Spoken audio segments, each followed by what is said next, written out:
Week 9 Fringe receiver and tight ends today, and some real unfortunate running back injury news. Let's get into it.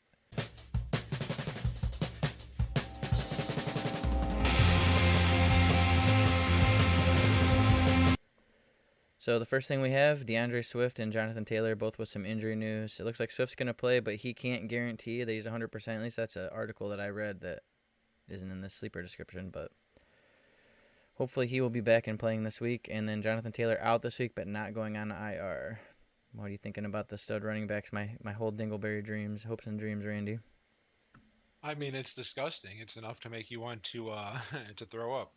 You started with Taylor, Swift, and Brees Hall, Yeah. and before the season, it just looks. Now I have Swift at half health, 50%. Yeah, I mean, it's real rough out here.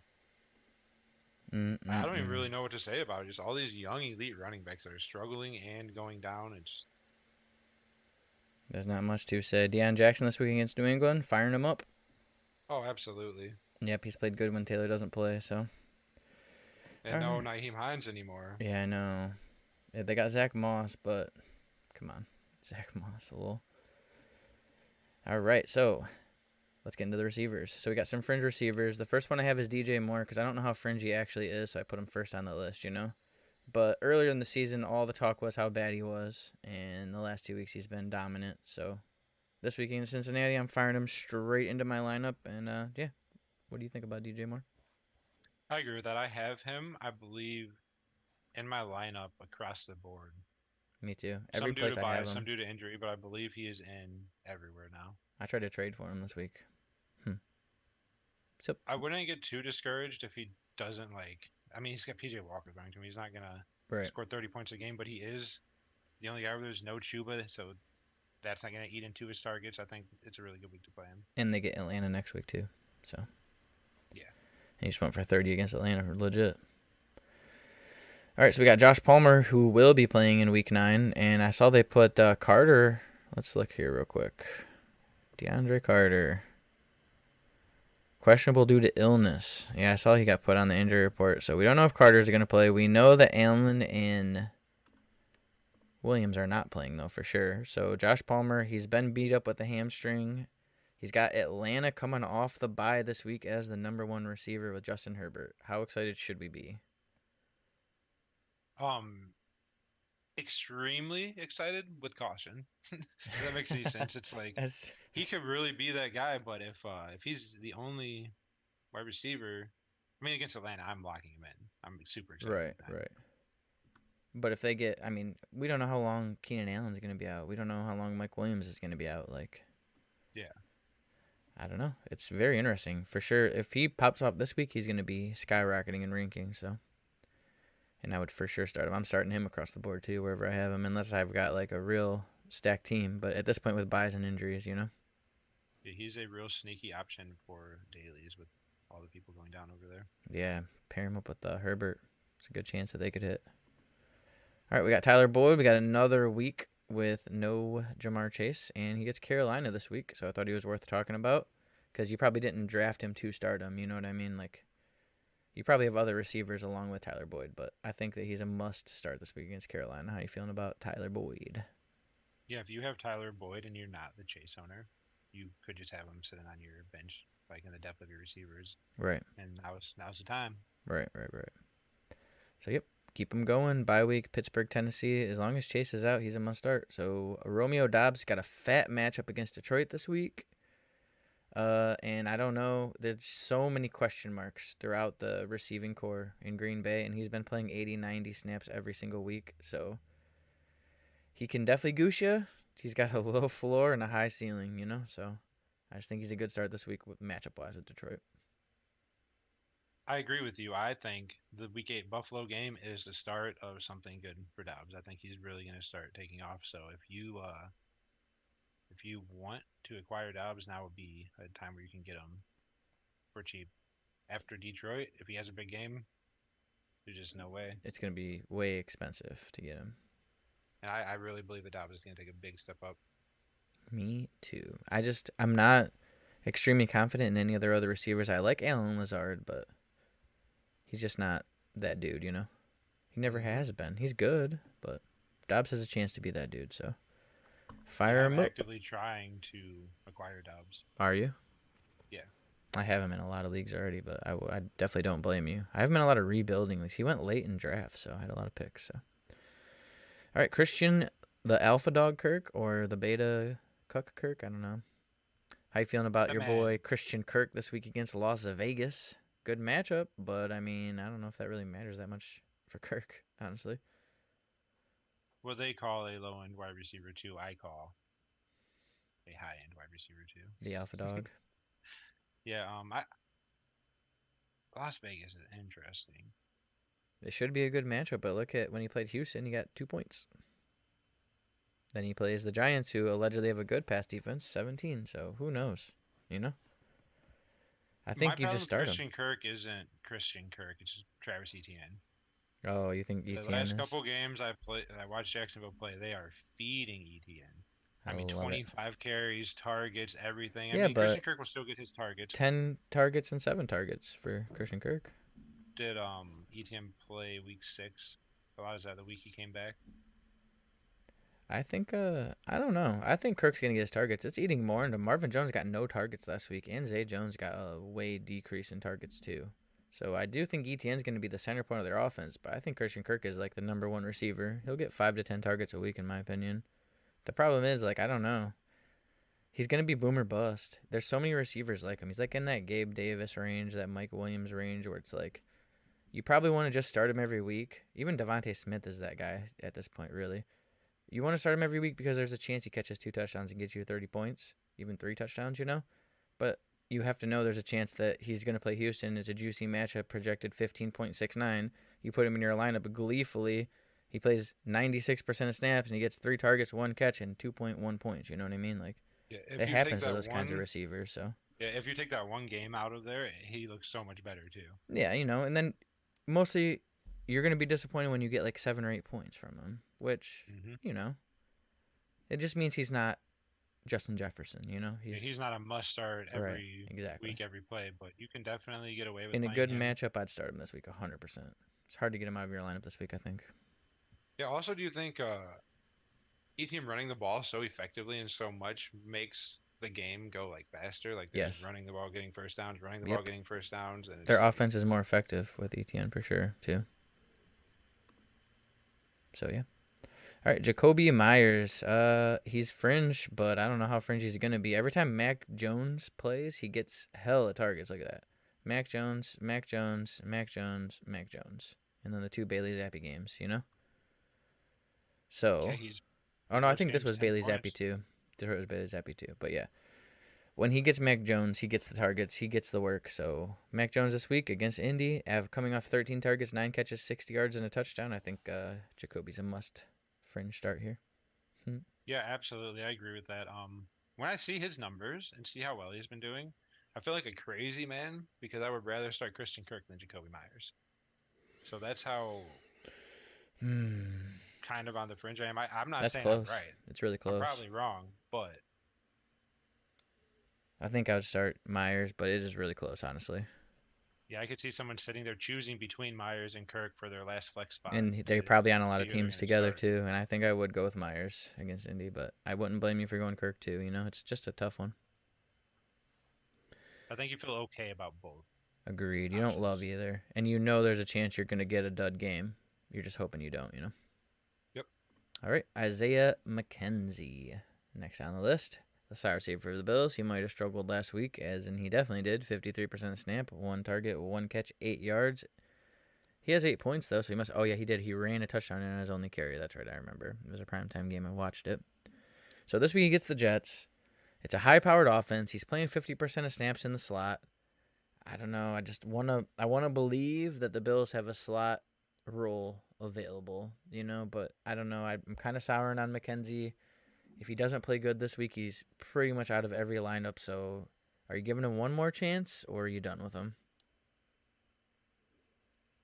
He is a really tough one I to be know, done with.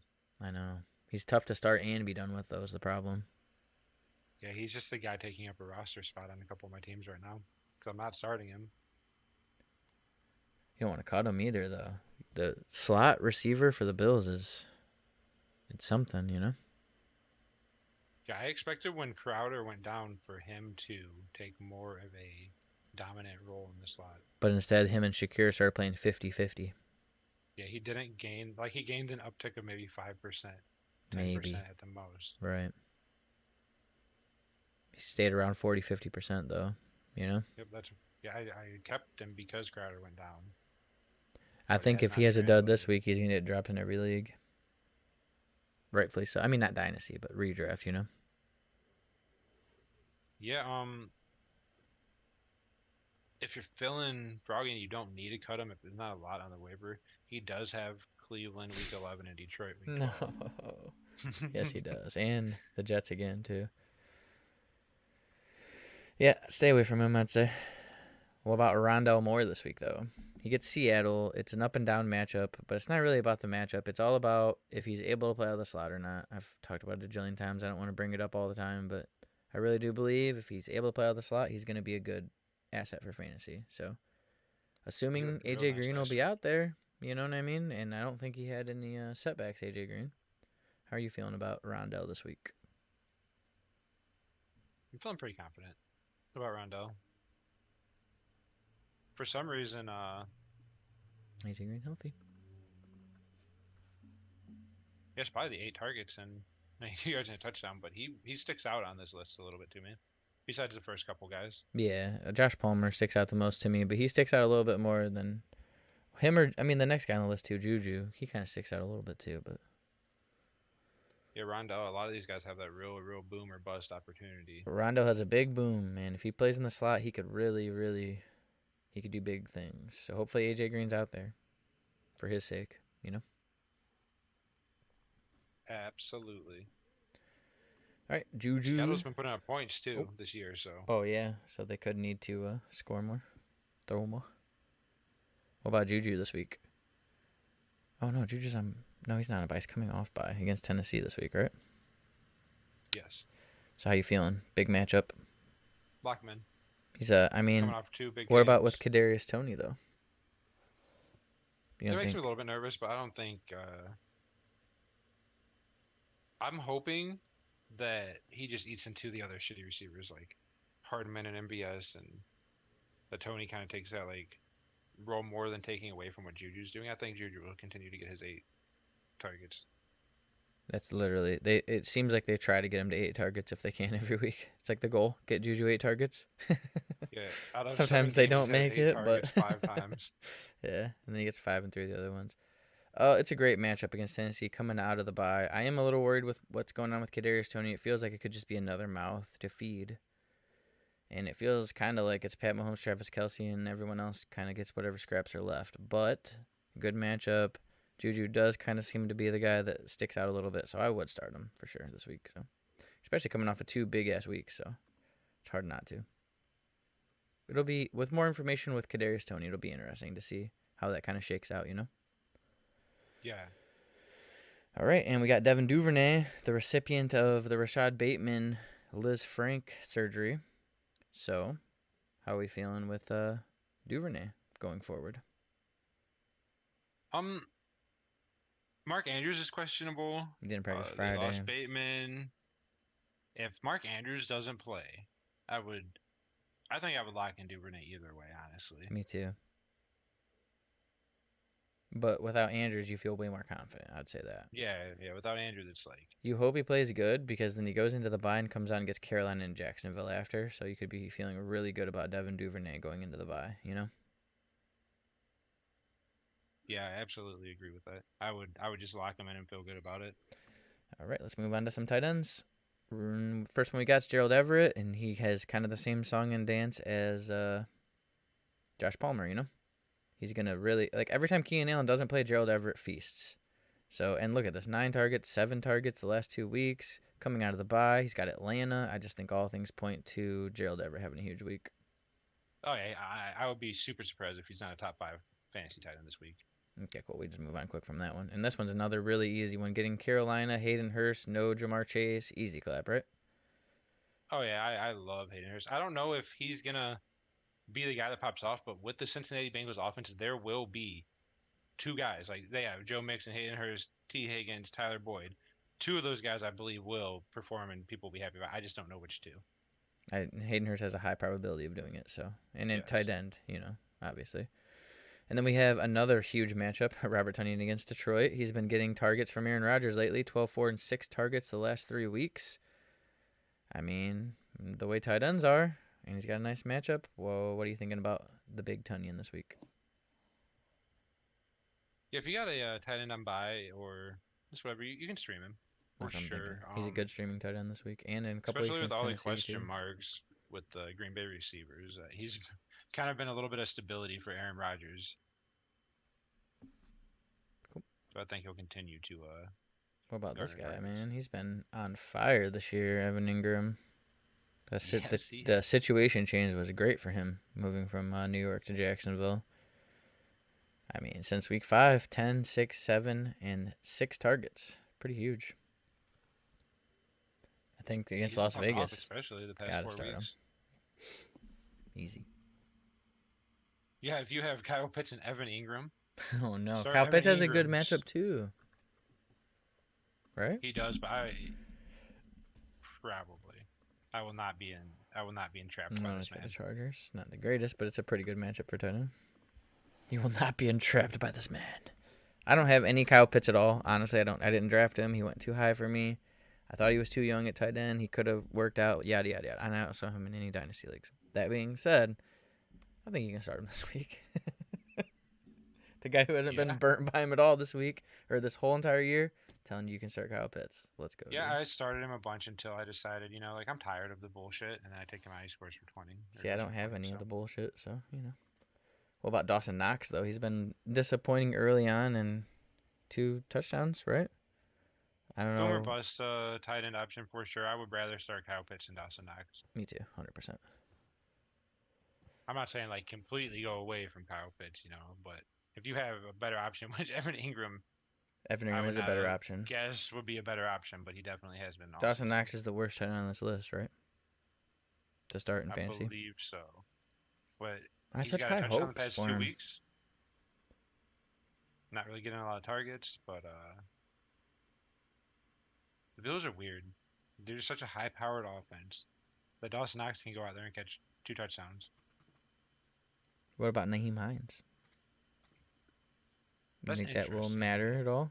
I mean, the dump off game, he's not getting dump offs. So literally, Dawson Knox is the most red zone tight end ever, I feel like. He gets all these red zone targets, but that's like all he does, Yeah, and if the Bills are scoring like 40-yard touchdowns, he's never in the red zone. Stephon Diggs is a fucking and Gabe Davis with their big play capability. Anything else? This will be our last video. Well, we got Botcast tomorrow, actually, so that's good. Beyond that, though, I think that's all we got for today, yeah? Yeah, tomorrow's already Saturday. Looking forward to Botcast and then one day away from football.